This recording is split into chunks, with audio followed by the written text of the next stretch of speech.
Friends, welcome back to my channel visual art history Mahi S. Friends, मैं 11th series करा चुकी हूँ। ये 12th सीरीज़ है मेरी। ये यूथ की बुक है जिसमें कि लास्ट जितने भी ईयर्स में आर्ट के जितने भी एग्ज़ाम हुए हैं, चाहे वो KVS हो, NVS हो, TGT PGT हो, DSSB हो, RPSC हो, नेट हो, JRF हो, BHU का एंट्रेंस हो, या किसी भी तरीके का एग्ज़ाम का क्वेश्चन पेपर जो होता है, उसमें इस बुक में चैप्टर वाइज सारा कुछ दिया हुआ है। तो हम इसको सॉल्व कर रहे थे और पिछले चैप्टर में मैंने 20 नंबर तक क्वेश्चन करा दिया था। अभी हम स्टार्ट करेंगे 21। 25 क्वेश्चन का मेरा सीरीज़ होता है, एवरीडे मैं लाती हूँ। आप इस वीडियो को पूरा देखिए, आपको काफ़ी हेल्पफुल होगी। और कोई भी क्वेरी हो, मैं अब एग्ज़ाम्स की डेट आने ही वाली है, एग्ज़ाम्स की फॉर्म निकलने ही वाली है, तो मैं अब आपको रेगुलर इस पे यूट्यूब पे आपको रेगुलर अपलोड करूँगी और कुछ स्पेशल्स क्वेश्चंस भी ऐड करती जाऊँगी साथ साथ। वो कभी भी आता जाएगा, दिन में कभी भी मैं अपलोड करती रहती हूँ। तो अब फुल टाइम आप यूट्यूब पे मेरे चैनल से जुड़े रहेंगे तो फुल टाइम आपको हेल्प हो जाएगी। और जो लोग नए हों, सब्सक्राइब कर लीजिएगा। बहुत लोगों को बहुत हेल्पफुल वीडियो मिलने वाली है। ये एक सीरीज़ चल रही है इसलिए कि लास्ट ईयर के जितने भी क्वेश्चन होंगे ये आपको पता चल जाएंगे। ठीक है फ्रेंड्स। और एक चीज़ और बता दूं कि लास्ट ईयर के जो पेपर जिस लोगों ने तैयार कर रखे हैं, 50% उसमें से आता ही आता है। तो आपका 50% क्वेश्चन सिर्फ लास्ट ईयर के क्वेश्चन पेपर सॉल्व करने से हो जाता है तैयार। ठीक है फ्रेंड्स, तो 21 नंबर का क्वेश्चन देखते हैं। वेद कितने होते हैं? तो ये तो सभी लोग जानते होंगे, ऋग्वेद, यजुर्वेद, सामवेद और अथर्ववेद।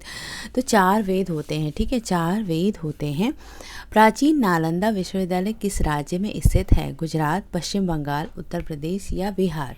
तो नालंदा जो है वो बिहार राज्य में स्थित है। ठीक है, बिहार राज्य में स्थित है। प्राचीन काल में उत्तरार्ध में शिक्षा, ज्ञान व विज्ञान के क्षेत्र में नालंदा विश्वविद्यालय बिहार अभूतपूर्व ख्याति अर्जित कर चुका था। वेन संघ के अनुसार यहाँ पर बौद्ध धर्म की महायान शाखा का अध्ययन कराया जाता था और पाली भाषा की शिक्षा अनिवार्य रूप से छात्रों को दी जाती थी। ठीक है, नेक्स्ट क्वेश्चन देखते हैं। 23 चित्रकला का प्राचीन नाम क्या था? रूपभेद, शिल्प, आलेख्य और रचनात्मकता। तो प्राचीन नाम शिल्प था। ठीक है, प्राचीन पौराणिक ग्रंथों में सामान्यतः पहले चित्रकला एवं वास्तुकला के लिए शिल्प कला का प्रयोग किया जाता था। नेक्स्ट क्वेश्चन देखते हैं 24 नंबर का। अग्नि पुराण में कलाकार को क्या कहा गया है? देवता, भगवान, योगी या महर्षि? तो कलाकार को अग्नि पुराण में क्या कहा गया? ये PGT के 2013 में आया है। ऊपर भी देख लीजिए, PGT के 14 में आया था, TGT के 2010 और 9 में आया था क्वेश्चन। और इस तरीके से TGT PGT का ये क्वेश्चन चल रहा है। काफ़ी इम्पॉर्टेंट है ये क्वेश्चन। तो हम क्वेश्चन था हमारा कि कलाकार को क्या कहा जाता था अग्नि पुराण में। ठीक है, तो अग्नि पुराण की रचना 200 से 400 ईस्वी के बीच में हुई थी। अग्नि पुराण से कला के बारे में जानकारी प्राप्त होती है। इसके 13 अध्यायों में केवल मूर्ति कला का वर्णन किया गया है। इसमें कलाकार को योगी की संज्ञा दी गई है। जैसे योगी एक उपासना करता है, उसी तरीके से आप खुद भी अगर कलाकृति करते होंगे तो आपको एक एकांत प्लेस चाहिए होता है। आप एक कंसंट्रेशन वाला माइंड आपको चाहिए होता है। तो उसको अग्नि पुराण में योगी की तरह कहा गया था। ठीक है, तो ये चीज़ आप कभी नहीं भूलेंगे। आप एक चीज़, जैसे आप खुद आप आर्टिस्ट हैं तो काम करते होंगे तो आपको खुद ऐसा फील आता होगा कि हम योग साधना कर रहे हैं। आपको पूरा कंसंट्रेशन चाहिए, आपको पूरा एक प्लेस चाहिए, आपको शांति चाहिए होती है, आपको थॉट निकालने के लिए बिल्कुल आपको, जब आपके दिमाग में कोई थॉट आता है तो आप उस थॉट को प्रेजेंट करना चाहते हैं। तो इस तरीके से आपको योगी बनना पड़ता है कलाकृतियों को करने के लिए। ठीक है, नेक्स्ट क्वेश्चन 25 उदयगिरी की गुफाएं किस धर्म से संबंधित कला को दर्शाती हैं? बौद्ध धर्म, हिंदू धर्म, ईसाई धर्म या जैन धर्म? तो उदयगिरी और खंडागिरी की जो गुफाएं थी ये हिंदू धर्म से संबंधित है। मध्य प्रदेश की राजधानी भोपाल के पास विदिशा नामक स्थान पर गुप्तकालीन उदयगिरी की गुफाएं स्थित हैं जो हिंदू धर्म, वैष्णव धर्म से संबंधित हैं। यहाँ पर लगभग 20 गुफाएं स्थित हैं। इसी गुफा में वराहावतार नामक कृतिका की रचना की गई है। लास्ट जो मैंने सीरीज़ कराई थी उसमें उदयगिरी के बारे में और भी वृत्तांत में विस्तृत में बताया था मैंने। तो आप लोग जुड़े रहिए, देखते रहिए। एक नोट पेपर लिया करिए, एक डायरी लिया करिए जिसमें चीज़ों को नोट भी करते चले जाया करिए, ठीक है। और आपको रिपीट करना हो तो आप फिर से वीडियो देख सकते हैं, फिर से अपने नोट पैड देख सकते हैं। इस तरीके से आप एग्ज़ाम्स की तैयारी में आपको रेगुलर चीज़ों को याद करते रहना पड़ेगा। गौतम बुद्ध की जन्मस्थली कहाँ है? बोध गया में, वैशाली में, लुम्बिनी या सारनाथ में? तो गौतम बुद्ध की जो जन्मस्थली थी वो लुम्बिनी में थी। बौद्ध धर्म के संस्थापक गौतम बुद्ध का जन्म 563 ईस्वी में कपिल वस्तु के लुम्बिनी नामक स्थान पर हुआ था। इन्हें बोधि वृक्ष के नीचे ज्ञान की प्राप्ति हुई थी और अपना पहला उपदेश सारनाथ में दिया था, ठीक है। तो ये हो गया गौतम बुद्ध का। नेक्स्ट क्वेश्चन देखते हैं, जैन धर्म के संस्थापक एवं प्रथम तीर्थंकर कौन थे? संस्थापक और प्रथम तीर्थंकर ऋषभदेव माने जाते हैं। जैन धर्म का संस्थापक ऋषभदेव थे, और लेकिन जैन धर्म का वास्तविक संस्थापक महावीर स्वामी को माना जाता है। जैन धर्म में कुल 24 तीर्थंकर हुए, जिनमें महावीर स्वामी जो थे वो 24वें थे, ठीक है। गांधार कला किसके समय पनपी थी? गांधार कला शाक्य, मौर्य, कुषाण या शुंग? तो कुषाण काल में, कनिष्क के शासन काल में गांधार कला शैली का जन्म हुआ था।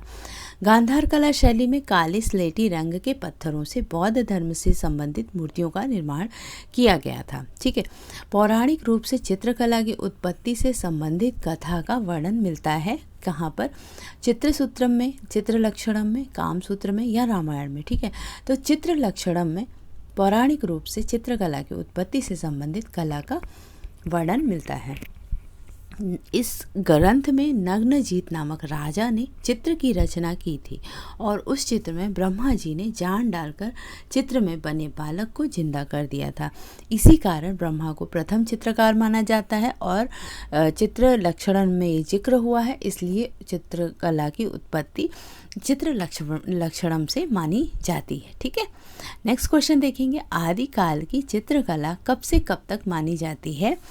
10,000 ईस्वी पूर्व से 50 ईस्वी तक, 30,000 ईस्वी पूर्व से 50 ईस्वी तक, 500 ईस्वी पूर्व से 50 ईस्वी तक, या 200 ईस्वी पूर्व से 20 ईस्वी तक, ठीक है। ये पीजीटी के 2010 में आया है ये पेपर। तो आदि मानव द्वारा प्रारंभ की गई कला को आदि काल की चित्रकला कहा जाता है, जिसका समय 30,000 ईस्वी पूर्व से 50 ईस्वी तक का माना जाता है, ठीक है। तो ये चीज़ याद रखिएगा कि आदि मानव का जो प्रारंभ था वो 30,000 ईस्वी पूर्व से 50 ईस्वी पूर्व था। कनिष्क मूर्ति किस कला में बनी थी? कनिष्क की मूर्ति किस काल में बनी थी? तो इसका राइट आंसर हो जाएगा कुषाण काल। कुषाण काल में कनिष्क की मूर्ति बनी थी। बुद्ध एवं बोधिसत्व मूर्तियों के अतिरिक्त मथुरा से कनिष्क की एक सिर रहित मूर्ति मिली है, जिस पर महाराजाधिराज देवपुत्रों कनिष्कों अंकित है। यह खड़ी मुद्रा में है और 5 फुट 7 इंच ऊंची है। राजा घुटने तक कोट पहने हुए हैं, उनके पैरों में भारी जूते हैं। दायां हाथ गदा पर टिका है और बायां हाथ से तलवार की मुठिया पकड़े हुए हैं। कला की दृष्टि से यह प्रथम उच्च कोटि की मूर्ति है, जिसमें मूर्तिकार को सम्राट की पाषाण मूर्ति बनाने में अद्भुत सफलता मिली है, ठीक है। तो ये हो गया आपका नेक्स्ट क्वेश्चन। अब हम देखेंगे 32 नंबर का क्वेश्चन, मगध राज्य की नींव किसने डाली थी?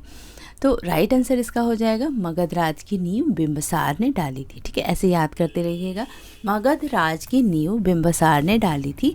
मगध साम्राज्य की महत्ता का वास्तविक संस्थापक राजा बिंबिसार लगभग 544 से 499 ईस्वी पूर्व था। यह हर्यक कुल के संबंधित था। हर्यक कुल जो होते हैं वो नागवंश की एक उपशाखा थे, ठीक है। तो मगध राज्य की नींव किसने डाली थी? बिंबिसार ने डाली थी, और ये हर्यक कुल के थे। हर्यक कुल किसकी थी? नागवंश की उपशाखा थी, और इसका टाइम पीरियड 544 से 492। गौतम बुद्ध के निर्वाण कहाँ प्राप्त किया था? गौतम बुद्ध ने निर्वाण कुशीनगर में प्राप्त किया था, ठीक है।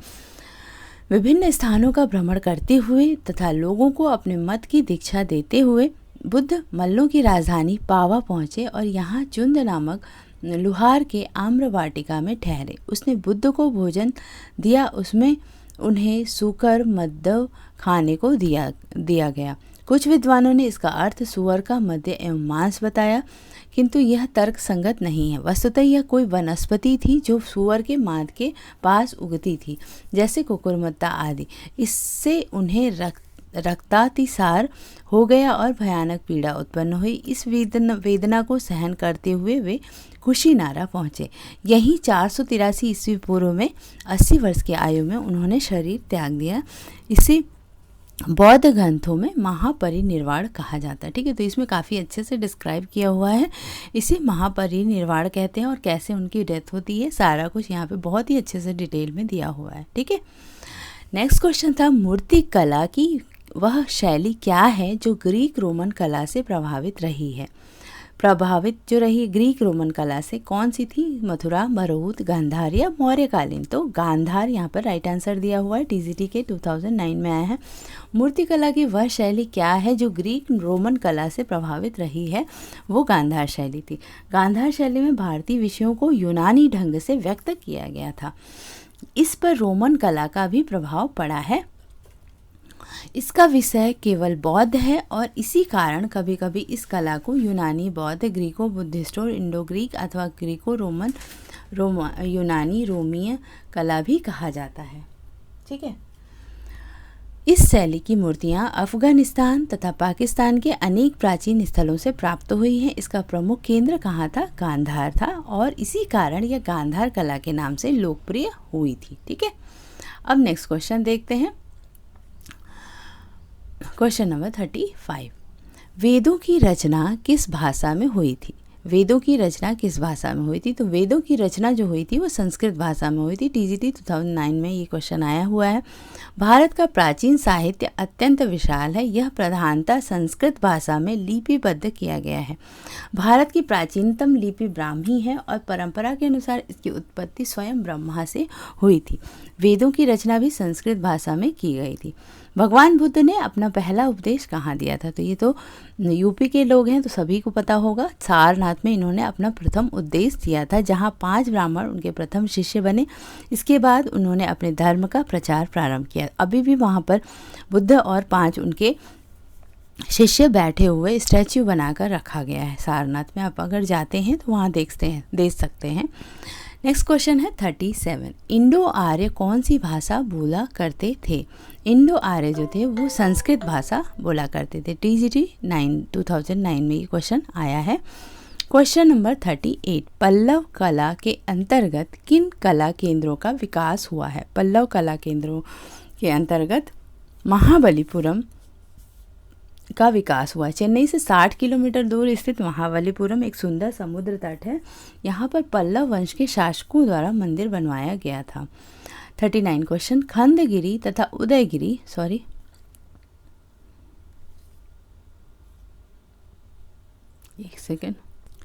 क्वेश्चन था खंडगिरी तथा उदयगिरी कहाँ पर स्थित है? खंडगिरी और उदयगिरी उड़ीसा में है। ठीक है, खंडगिरी और उदयगिरी की गुफाएं उड़ीसा में स्थित हैं। ये गुफाएं शुंग काल में निर्मित कराई गई जो जैन धर्म से संबंधित है। पीजीटी के 2004 में ये क्वेश्चन आ चुका है। ठीक है, नेक्स्ट क्वेश्चन देखते हैं। अभिकथन ए बौद्ध ने स्वयं कभी भी अलौकिक दावे नहीं किए।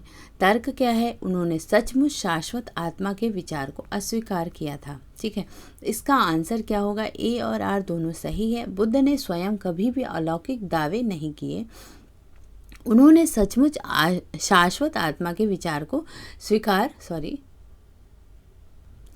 तो यहाँ पर आपको बताना है कि ये दोनों जो कथन है वो दोनों सही है या दोनों गलत है, या एक सही है एक गलत है। ठीक है, अभिकथन और तर्क में आपको सही करना है। तो ऑप्शन में देता है कि ए और आर दोनों सही है, ए और आर दोनों गलत है, ए गलत है और आर सही है, ए सही है आर गलत है। ठीक है, तो आपका यहाँ पर राइट आंसर हो जाएगा पहला वाला, ए और आर दोनों सही है। बुद्ध ने स्वयं कभी अलौकिक दावे नहीं किए। उन्होंने सचमुच शाश्वत आत्मा के विचार को अस्वीकार किया। ठीक है, तो ये काफ़ी अच्छा क्वेश्चन है, यूजीसी के नेट में आया है। जो लोग यूजीसी की तैयारी कर रहे हों नेट जेआरएफ के, उनके लिए भी ये क्वेश्चन पेपर बहुत ही अच्छा है। यूपी टीजीटी पीजीटी के लिए तो है ही, और केवीएस एनबीएस हर एग्ज़ाम्स के लिए काफ़ी हेल्पफुल है। ठीक है, नेक्स्ट क्वेश्चन देखते हैं। कुषाण राजवंश अपने चरमोत्कर्ष पर किसके शासन में आया? कुषाण राजवंश जो था वो किसके शासन में आया था? चरमोत्कर्ष पर अपने। तो यहाँ पर कनिष्क का नाम आएगा। कनिष्क विम फडफिसेस के बाद कुषाण वंश की बागडोर कनिष्क के हाथों में आ गई थी और कुषाण शासकों में कनिष्क सबसे शक्तिशाली राजा था। उसके साम्राज्य की राजधानी पुरुषपुर पेशावर थी। उसके शासन के दौरान कुषाण साम्राज्य उज्बेकिस्तान, ताजिकिस्तान से लेकर मथुरा और कश्मीर तक फैल गया था। कनिष्क के शासन के दौरान बौद्ध धर्म महायान और हीनयान में विभाजित किया गया था। ठीक है, वह 78 ईस्वी में शक युग का संस्थापक बना था। ओके, नेक्स्ट क्वेश्चन 42 देखते हैं। सांची में प्रदर्शित कला व शिल्प किस धर्म से संबंधित है? हिंदू है, जैन है, बौद्ध है या मुस्लिम है? ये RPSC राजस्थान का जो ड्राइंग लेक्चरर का या टीचर का एग्ज़ाम होता है उसका है ये क्वेश्चन पेपर। तो RPSC के ड्राइंग में 2018 में ये आया हुआ है। तो सांची में जो प्रदर्शित कला व शिल्प किस धर्म से संबंधित है? तो ये है बौद्ध धर्म से संबंधित। सांची 70 से 25 ईस्वी पूर्व, 70 to 25 ईस्वी पूर्व विदिशा से 9 किलोमीटर उत्तर पूर्व की ओर मध्य रेलवे के बिना तथा भोपाल जंक्शन के बीच रायसेन जिले में स्थित है। सांची कहाँ पर स्थित है? भोपाल के रायसेन जिले में स्थित है। अपने अप्रतिम बौद्ध स्मारकों तथा पुरातात्विक सामग्री के कारण सांची संपूर्ण विश्व में प्रसिद्ध है। जर्नल टेलर ने सांची के स्मारकों की ओर जनता का ध्यान आकृष्ट किया था।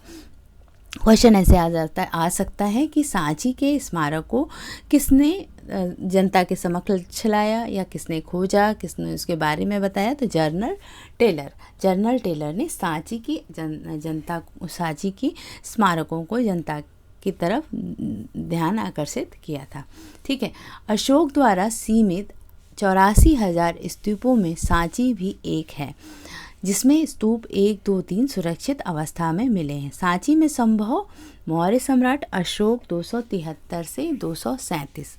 अशोक का टाइम पीरियड क्या था? 273 to 236 ईस्वी पूर्व था। द्वारा इस स्थल को स्तूप तथा स्तंभ निर्माण के लिए चुना गया। कहा जाता है कि बुद्ध की अस्थियों पर बनाए गए 8 प्रारंभिक स्तूपों में से 7 को अशोक ने खुदवाया था। ठीक है, नेक्स्ट क्वेश्चन देखते हैं। मध्य प्रदेश के रायसेन जिले में पहाड़ियों के शीर्ष पर स्थित स्तूप को के नाम से जानते हैं क्या? किस चीज़ के नाम से? सांची स्तूप के नाम से। BHU के एग्ज़ाम में एंट्रेंस पेपर में आया हुआ है।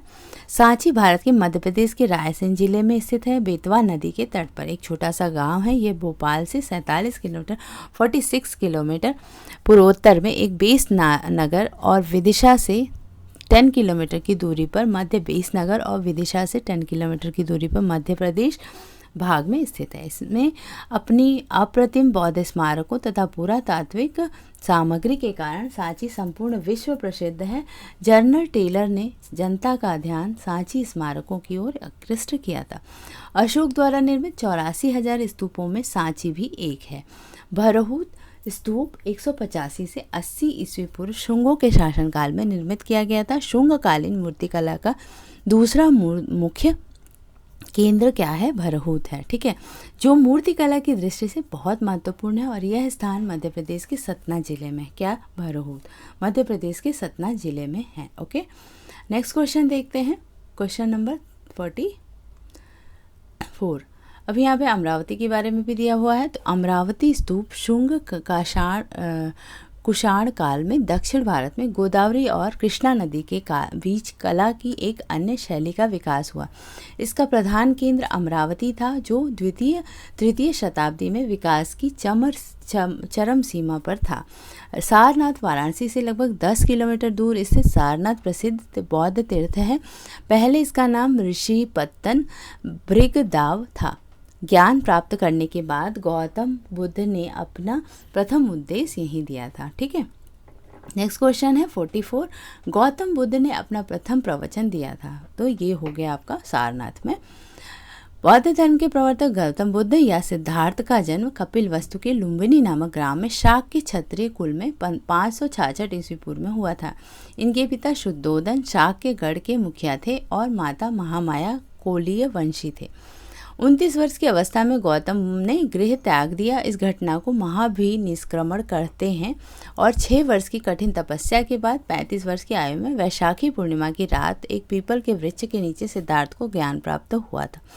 उरुबेला से बुद्ध सारनाथ, ऋषिपत्तनम और मृगदाव यहाँ आए और उन्होंने 5 ब्राह्मण सन्यासियों को अपना प्रथम उपदेश दिया, जिसे बौद्ध ग्रंथ के धर्मचक्र प्रवर्तन के नाम से जाना जाता है। ठीक है, नेक्स्ट क्वेश्चन है, ये लास्ट क्वेश्चन होगा हमारा, 25 क्वेश्चन का हमारा सीरीज़ है। तो गौतम बुद्ध ने निर्वाण कहाँ प्राप्त किया था? गौतम बुद्ध ने निर्वाण कुशीनगर में प्राप्त किया था। इसका हमने जिक्र किया है अभी थोड़ी देर पहले। बुद्ध ने अपने जीवन के सर्वाधिक उपदेश कौशल देश की राजधानी श्रावस्ती में दिया। महात्मा बुद्ध अपने जीवन के अंतिम पड़ाव ने कुशीनारा पहुँचे, जहाँ पर 486 ईस्वी पूर्व में 80 वर्ष की अवस्था में इनकी मृत्यु हो गई, जिसे बौद्ध ग्रंथ में महापरिनिर्वाण की संज्ञा दी गई। निर्वाण बौद्ध धर्म का परम लक्ष्य है और जिसका लक्ष्य और दीपक को बुझ जाना, अर्थात जीवन मरण के चक्र से मुक्त हो जाना है। ठीक है, तो ये इन्होंने कुशीनगर में इन महापरिनिर्वाण हो गया था और इनकी मृत्यु हो गई थी। ठीक है फ्रेंड्स, तो ये हो गया 25 क्वेश्चन। मैं जल्द ही 25 क्वेश्चंस और लेके आऊँगी। तब तक के लिए पढ़ते रहिए, देखते रहिए, और मैं और भी बहुत अच्छे सीरीज़ चलाने वाली हूँ। मेरी 100 कलाकारों की श्रृंखला भी अब स्टार्ट होने वाली है, तो आप एकदम लग जाइए। और मेरे चैनल पे बहुत सारे मैटर पड़े हुए हैं जो कि आप जाके देख सकते हैं और कर सकते हैं तैयारी। Thank you for watching my video and keep watching, keep learning. Bye bye.